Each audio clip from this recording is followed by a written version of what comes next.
राजस्थान में भाजपा ने लंबे इंतजार के बाद में नई कार्यकारिणी घोषित कर दी है। इसमें लगभग 34 नामों को जगह दी गई है।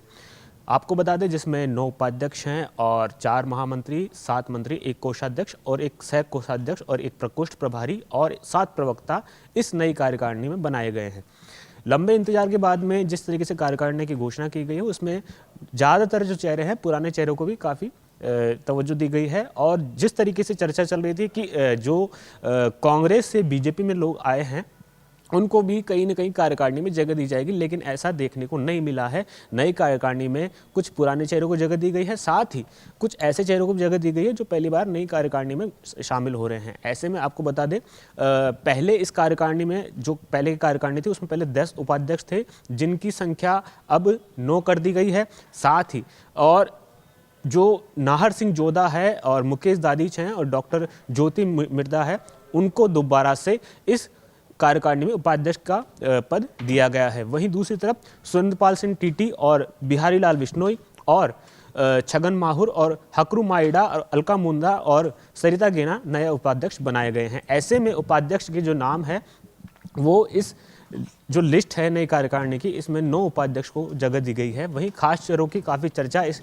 नई कार्यकारिणी को लेकर रही है। सबसे जो खास चेहरे हैं सुरेंद्रपाल सिंह टीटी, क्योंकि भाजपा सरकार बनने के बाद विधायक नहीं होने के बाद भी उनको जब सरकार बनी थी तब उनको मंत्रिमंडल में जगह दी गई थी, लेकिन वो विधायक का जब चुनाव हुआ, उपचुनाव हुए श्रीगंगानगर में, वो चुनाव हार गए थे। लेकिन एक बार फिर से सुरेंद्रपाल टीटी पर दोबारा से विश्वास जताया गया है और उनको उपाध्यक्ष बनाया गया है।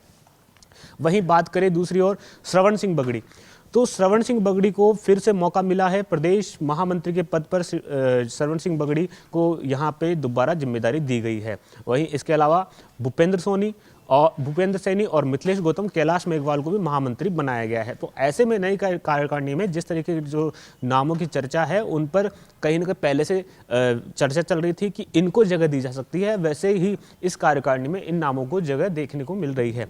वहीं बात करें जिन नामों की पहली लिस्ट जो वायरल हुई थी उनमें भी कहीं ना कहीं नाम देखने को मिला था, उसी लिस्ट में से कुछ ऐसे नाम हैं जो इस नई कार्यकारिणी में भी देखने को मिल रहे हैं, जिनमें पंकज गुप्ता को कोषाध्यक्ष बनाया गया है, डॉक्टर श्याम अग्रवाल को सह कोषाध्यक्ष बनाया गया है।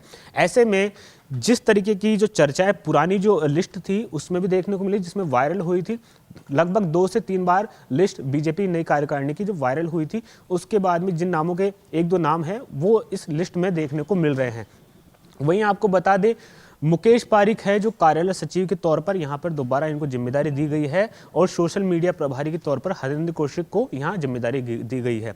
और जिस तरीके की चर्चा चल रही थी कि कांग्रेस से कुछ चेहरे आए हैं उनको भी लगातार चर्चा थी कि उनको जगह दी जा सकती है, लेकिन ऐसा देखने को नहीं मिला है। बीजेपी की जो नई कार्यकारिणी बनी है उसमें कुछ नए चेहरे हैं, कुछ पुराने चेहरे हैं। तो ऐसे में सोची समझी रणनीति के तहत बीजेपी ने नई कार्यकारिणी घोषित की है।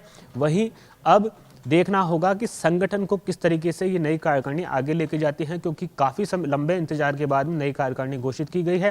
पहले उपचुनाव का इंतजार था, फिर विधानसभा सत्र भी चला गया, लेकिन अब जिस तरीके से दिसंबर माह से पहले ये नई कार्यकारिणी घोषित की गई है उससे साफ तौर पर बीजेपी आगामी निकाय और पंचायत चुनाव के लिए तैयारी अभी से शुरू कर रही है। और नई कार्यकारिणी को भी लगातार जिस तरीके की जिम्मेदारी दी गई है उससे साफ है कि नगर निकाय और पंचायत चुनाव में बीजेपी पूरी तैयारी के साथ उतरने वाली है, क्योंकि अभी हाल ही में जिस तरीके से उपचुनाव में बीजेपी को झटका लगा है उसके बाद में अब कार्यकारिणी को मजबूत तौर पे प्रदेश स्तर पर उतारा जाएगा और जमीनी स्तर पर कार्य करने की भी चुनौती उनको स्वीकार करनी पड़ेगी। और साथ ही कार्यकारिणी की यह भी जिम्मेदारी बनती है कि आगामी निकाय और पंचायत चुनाव को किस तरीके से बीजेपी अपने पाले में लेकर आए। कैमरा पर्सन प्रियम के साथ मैं हेमंत शर्मा, जयपुर।